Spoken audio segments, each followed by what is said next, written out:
you'll want to hear this in person, not just on TV.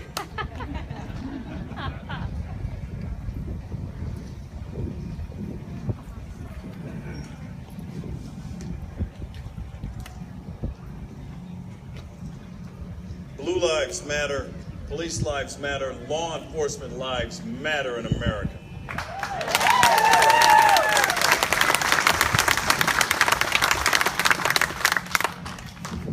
First of all, it is my sincere pleasure to be here in McNairy County, in Adamsville. And I mean that sincerely, and I gotta tell you a little story about how I got here. Duana had reached out to my office and told me that I was being considered for this award, and I'm not really about awards.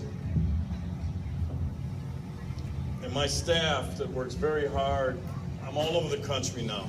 I meet people all across this great land.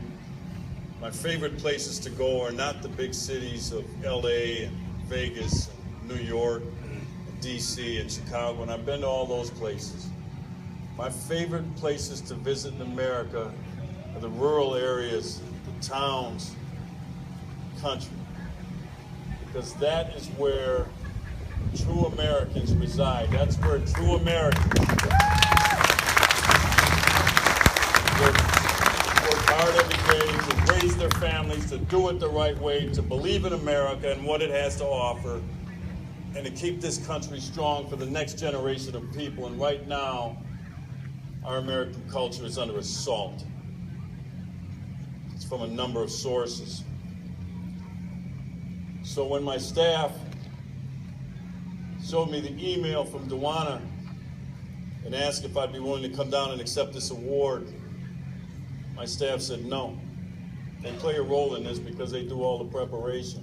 And here's why they said no, because they look out for me. And I'm not home that much anymore. I'm constantly on the road, constant invitations to speak about not just law enforcement, but about America. And I've been gone 12 of the last 13 days, and they said, you need a break. It's a holiday weekend. Why don't you and your wife go up to northern Wisconsin, where we like to go for holiday weekends? They said, take a break. And I said, no. I'm not taking a break. I can't. I'm on a mission right now. There is no time to rest. And they insisted, Sheriff, you're not going. I said, give me the email. Unbeknownst to them, I called Duana. We had a conversation. She talked to me, and you know, Bufford Pusser is a big deal. Most of America knows about him. I'm not a big deal. He's a big deal. She told me about the museum and the town down here, and I said, we're going to find a way to get there. She said, Sheriff, we don't have a lot of money. The money that we make, the proceeds from this event, we turn into the museum and to keep this foundation going. We can't pay a lot for expenses, and that's usually my number one requirement. I don't want any out of pocket for me. And I said to Duana, I'll find a way. I said, don't worry about it. So I went back to my staff and I said, I'm going. And they looked at me and started again, and I said, I'm going. Make the arrangements. So that's the story of how I got McNairy County, of all places in America. Now this is Memorial Day weekend, and I would be remiss, and we would be remiss, if we did not remember that this weekend is about those servicemen, those servicewomen who have given their lives for our freedom. And I also want to thank those veterans in attendance today. I want to thank you for your service to our country. Every generation has had to step up and fight for freedom, starting with the American Revolution, continuing to this day with the threat of ISIS and what's going on in the Middle East, terrorism and Islamic radicalism. I know you're not supposed to say that.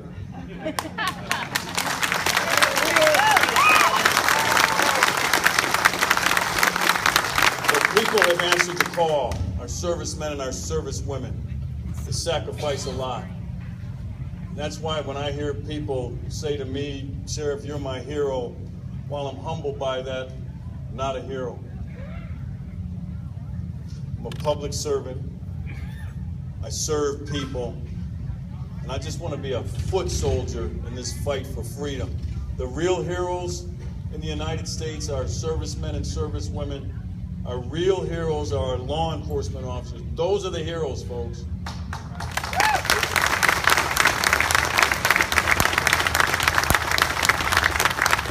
And the other heroes are you the people.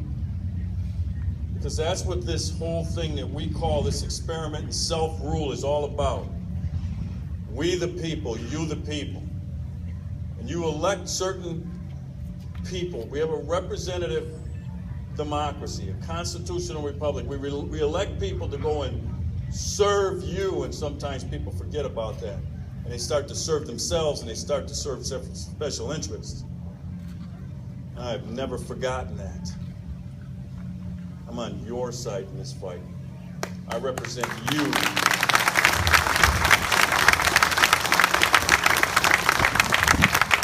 I'm the public servant. In an American democracy, the people are sovereign, not elected officials. It's an honor to work for the government. It's not a privilege. Any cop will tell you that. We sign up for this, just like our servicemen and servicewomen.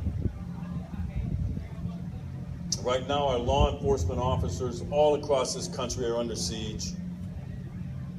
They're under siege from a movement that is trying to weaken the rule of law, and these officers are on the front lines of the rule of law, and they want to weaken these institutions that we have here in the United States to create chaos and division and dissension so that they can insert their agenda, which is not your agenda. Somebody has to fight that. Who does it here at home? These men and these women stand in harm's way. I send people every day into harm's way to defend freedom and protect the rule of law. And I look at this wreath, and we just came out of Law Enforcement Officers Memorial Week. I spent a week in Washington, D.C. at that national wall. And think about this, ladies and gentlemen. How many professions in America do we honor with a memorial? I can only think of a few. Our servicemen and servicewomen, obviously. In Washington, D.C., the Vietnam Veterans Wall, the Korean War Monument, Memorial, the World War II, the World War I. But outside of that, firefighters, police officers, and that is it. That's how much you hold these folks in esteem. There are over 20,000 names of officers killed in the line of duty in the history of this country. And at a time like this, when their character, their integrity, their service, their commitment, and their sacrifice is being unfairly maligned and mischaracterized, I stand in the middle of that memorial and I say to myself, what could they be thinking? That they must have died in vain and left behind family members. And I've gotten to meet the survivors of law enforcement officers killed in the line of duty. And it never goes away. The pain, the grief, the suffering, the memories never go away. And so I stood up there watching the events of Ferguson, Missouri unfold. And I saw people who converged on the fine city of Ferguson, Missouri like vultures on a roadside carcass. And they picked at it and they prodded and they lit that city on fire, and then they left. They got what they needed out of it, a political movement. This whole thing is a political construct. And I saw it from the very beginning. And in December of that year, 2014, on national TV, when two of NYPD's finest, Officer Wenjin Liu and Rafael Ramos, and I went out to the wake for Wenjin Liu. I couldn't make the one for Rafael Ramos, so that I could help that agency as they struggle through this, as two of New York's finest, two NYPD officers assassinated in their cruiser by an individual claiming to look for revenge for Mike Brown out of Ferguson, Missouri.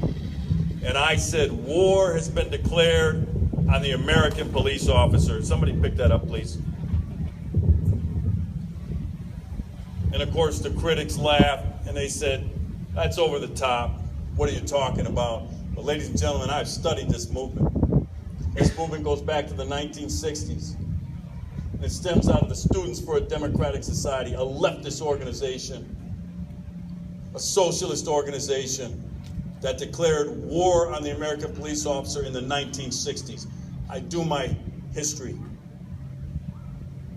And I saw what they were about, and I saw how they go about it. Why the American police officer? Look at them. Symbols of authority, symbols of freedom, symbols of guardians of what our forefathers handed down to us. They're the most visible symbol of our American society. That's why we put them in uniforms, just like our soldiers. And that's why they attack the police. To force the police, hopefully, they hope, to force the police into such a state of weakness that they no longer have the nerve to enforce the law. I know what this group is about. These people are no good. So I stood up there and watched as your community's finest were mischaracterized as racist, as bloodthirsty, and all other kind of unimaginable names. And there came a point in time when I didn't see anybody fighting back, that I stepped forward, not for me, but for this profession that I've been a part of for 38 years. I've been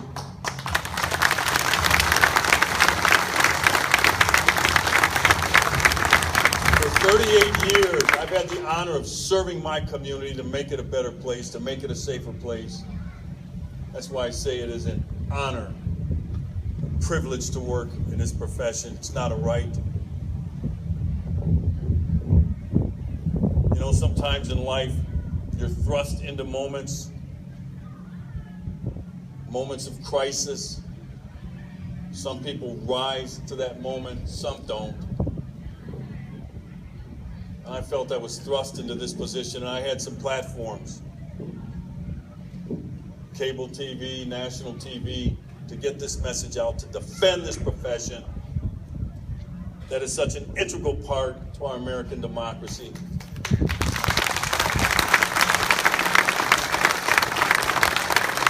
Because as you know, if you're going to have law, you're going to have law enforcement. Not for us, but for you. And to sit up there and watch these people who have never put this uniform on, who have never done this job, talk about transforming it. And I said, transform it into what? American policing works. Is it perfect? No. Are law enforcement officers perfect? No. Are law enforcement agencies perfect? No. We don't have to be perfect. What I demand of the men and women that I send out every day in my community, I demand excellence. And ladies and gentlemen, we get excellence every single day.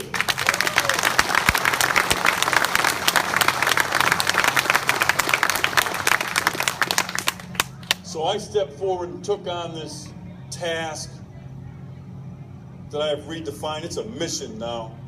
I'm on a mission to defend this profession, to defend freedom, to defend the sacrifice of the men and women who've been killed in the line of duty, and for their surviving family members. And I need your help to get it done because I know you. And you know you need these men and women to keep your community stabilized. We saw on Memorial Day weekend 2 years ago what America looks like without law enforcement in the city of Baltimore after the riots.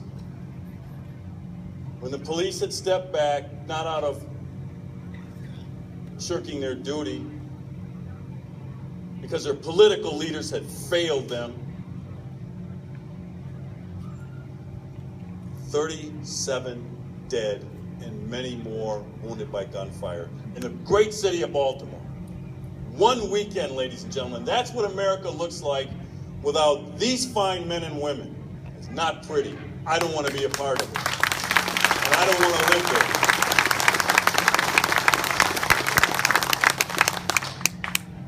So I often get asked, Sheriff, what's your next move? What's your next step? I don't have an agenda, ladies and gentlemen. I'm on a mission. This isn't about me. I've said that 3 times because I can't make it any more clear. It's not about what I do next in my future. I've made it 38 years. That doesn't mean this couldn't happen to me. Because when I stand in the middle of that memorial wall, one of the first things I do is I'm looking at names, many of that I don't know, but I have friends and colleagues on that wall. I say to myself, there but for the grace of God go I. And that could still be me one day because I still go out on the street. Law enforcement, as DeWanna indicated, it's in my blood. And I make high-risk stops because that's what the people elected me to do. Just because I'm the sheriff doesn't mean that I shouldn't be out there leading by example, throwing bad guys in jail, keeping the peace, talking to kids. I was coming back from a school. I was encouraging young people in the ghetto in Milwaukee to believe in themselves. An area that is short on role models. It's another role that I play, and I left there and some things happened on the street and I made a high-risk traffic stop because that's what I do. And so for the rest of the time that I get to wear the uniform of my community, this is how I'm going to spend it. Defending this profession, fighting back. Because now I owe it to them. As I said, I'm not really into awards. It's not why I came down here. I came down here because I wanted to meet you fine people. Like I said, this is a part of Americana, and I love this country.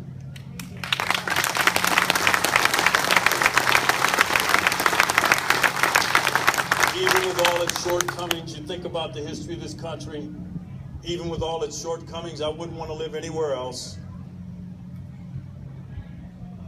Unlike a lot of people, I still think America's best days are ahead. I know it's hard to see that right now. This country is resilient. We've survived a lot in this country.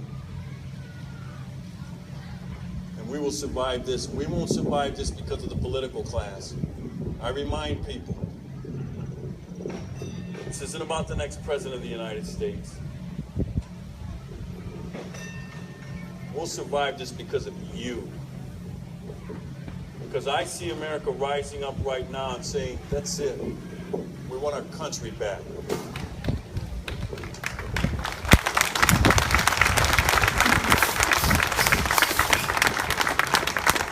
So I graciously, in closing, I graciously accept this award, but I accept it on behalf